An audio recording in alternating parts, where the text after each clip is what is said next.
Kaming tatlo lang yun eh. Pasensya na silang dalawa. Marites yung nandoon sa harap. Nilang dalawa. Nag-usap kaming tatlo, nabanggit ni BBM ang pag-amenda ng konstitusyon. At sinabi niya na, madami siya sinabi, pero ang gist ng sinabi niya ay, we will just amend. Kasi English man sila pag mag-istorya, no? So ako dito, kuya nga, in English, we will just amend the economic provisions of the Constitution. Nakikinig ko at nakita ko talaga na sumagot si Senator Amy. Sabi niya, that is a dangerous thing. Sabi niya, if you open the Constitution to amendments, you do not just open it to economic provisions. You open it for all amendments of the Constitution.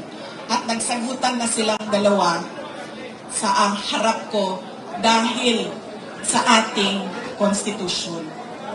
Kaya yan ang pruweba ko at proof ko sa inyo na magkaiba na tao. Ibang tao si BBM, ibang tao si Amy Marcos. Okay lang ma'am, pwede ka na umalis. Wait lang, sandali. Iboto niyo ba si Amy Marcos? Okay lang ma'am, pwede ka na lumipat sa QC. Good na dito.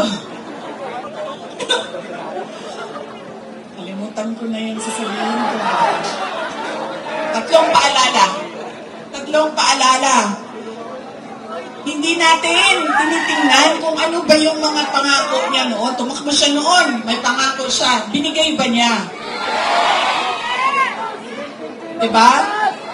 20 pesos ang kilo ng bigas. Tapos ngayon, okay na daw. After 3 years, 3 taon na campaign promise o pangako sa eleksyon, ibibigay ngayon.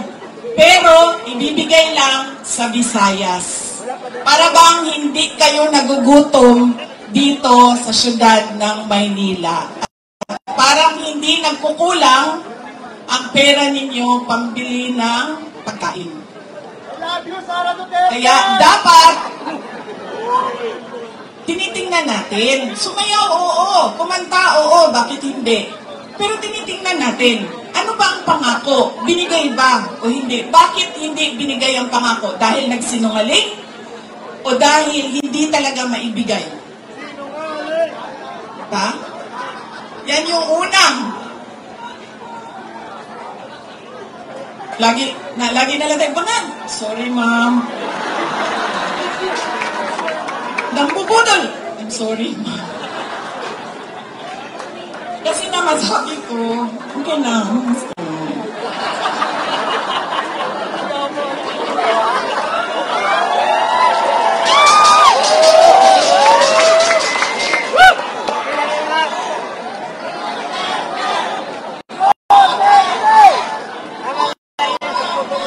Alam nyo, yung bangag na yan, hindi naman ako kasi tumawa dahil tinawag siyang bangag. Andun ka din, di ba? Hindi ako, kasi sa Bisaya, ang bangag, di ba? Bangag, bangagan, bangag. Oh. So, pag sinabi mong bangag sa Bisaya, hindi siya adik. Ang saman sa to, akida. Di ba? Oo. So, hindi talaga ako natawa na tinawag siyang bangag. Kasi sa Bisaya, ang bangag ay butas. Hindi, at saka sa slang, ang bangag is yung private part ng babae. Diba? Bangagan. Ang pinagtawanan ko, dahil ang rally na yon ay kontra sa pag-amyenda ng konstitusyon.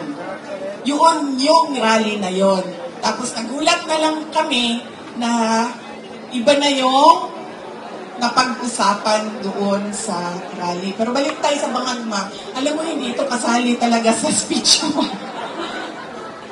Sinabi sa akin ng partner ng uncle ko na noong hindi pa siya Pangulo, nung senador pa lang siya, ay bumisita sila sa bahay at inalok talaga sila ng droga. Humindi yung wala naman ako sinabi na pangalan.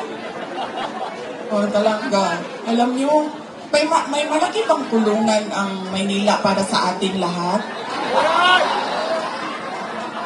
Hindi nila tayo kakayanin ikulong, no? Baka matulad tayo kay President Duterte. Nakulong na. Hindi yung partner noong uncle ko. Kinento nila yan sa akin. Ang buong akala ko naman, kasi matanda na, di ba, may edad na, natututo ka na sa kung anong mga mali na ginagawa ng kabataan mo, ay nagbabago yung tao. Hindi ko alam na yun na nga ang nangyari. Kaya balik tayo sa paalala, tingnan niyo muna. Pagkatapos niyang kumanta, tanungin ninyo ang sarili ninyo. Noon, nakinig ako sa'yo. Ano ang pangako mo? Binigay mo ba? Kaya dapat pinag-iisipan natin kung iboboto natin o hindi yung tao. Pangalawa, ito, walang makakakontra sa akin nito. Kahit saan man sa mundo. Hindi dahil galing yan sa malaking pamilya ng mga politiko ay automatic ang boto ninyo. Hindi dahil anak yan ng Duterte ay automatic ang boto ninyo. Dapat tinatanong nyo ang sarili ninyo, ano ba ang abilidad at kapasidad ng tao na ito na maglingkod para sa bayan. Isa sa mga problema natin ay ang political dynasty. Pero hindi ipinagbabawal ang kung sino man ang may gusto tumakbo. Kaya nasa atin, nasa mga butante ang pagkilatis. Duterte yan. Anong abilidad niyan, anong kapasidad niyan, at sino yan siya. Pangatlo, at huling problema natin, paulit-ulit, behavior, ugali natin sa eleksyon, sa halalan, ay yung palitan ng boto at pera. Dahil ilang beses na kayo tumanggap, magkano bilihan ng boto dito? 1,000? 1,000. Grabe, 1,000 lang? Galing nga. Bigas ang ano dito, palitan. Oh, ilang kilo? 5 kilo. So, magkano yun? 250?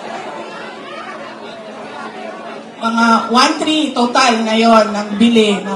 Alam mo, lugi kayo. Taasan niyo yung presyo ninyo. Kasi galing ako doon sa Bacolod kahapon. Tinatanong ko, magkano bili ng boto dito? Noong 2019 daw, 2,000. 2022, 3,000. See? Sabi ko, taasan ninyo yung presyo ninyo. Tapos nung ito daw, itong eleksyon na ito, 2,000 to 3,000. Sabi ko, hindi niya pa alam kung magkano kasi wala pa namang bilihan.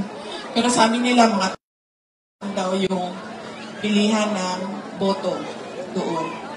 Kaya, kulang ang hingi ninyo.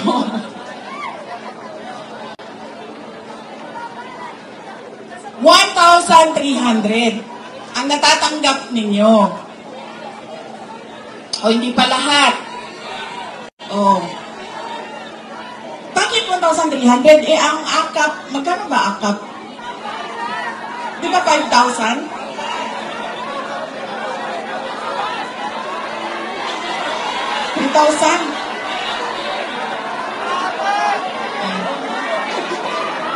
Kaltas pa yun. Diba? One for you, one for me, one for you, one for me.